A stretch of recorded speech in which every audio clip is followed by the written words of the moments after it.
السلام علیکم ناظرین، آج کی اس ویڈیو میں آپ کے ساتھ بڑی اپڈیٹ شیئر کرتے چلیں۔ ناظرین، آرمی چیف سے امریکی نمائندہ خصوصی برائے افغانستان کی اہم ملاقات، سیکیورٹی سمیت دیگر امور پر بھی گفتگو ہوئی۔ ناظرین، آج کی اس ویڈیو میں آپ کے مکمل تفصیل سے آگاہ کرتے ہیں آرمی چیف نے امریکہ نمائندہ خصوصی برائے افغانستان سے کیا ملاقات کی اور کون کون سی باتیں ہوئیں، آئیے آپ کے مکمل تفصیل سے بتاتے ہیں۔ اس سے پہلے اگر آپ نے ابھی تک ہماری ویڈیو کو لائک نہیں کیا تو ویڈیو کو لائک کر دیں، چینل پر پہلی مرتبہ وزٹ کریں تو چینل کو سبسکرائب کر کے ساتھ لگے بیل آئیکن کو بھی پریس کر دیں تاکہ آپ کو ایسی انفارمیٹیو نیوز وقت پر ملتی رہے۔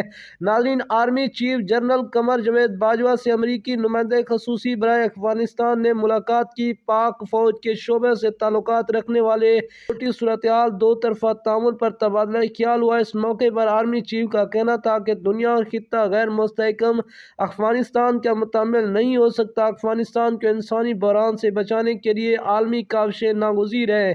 آرمی چیف نے OIC کے غیر معمولی اجلاس میں شرکت پر امریکی نمائندہ خصوصی کا شکریہ بھی ادا کیا۔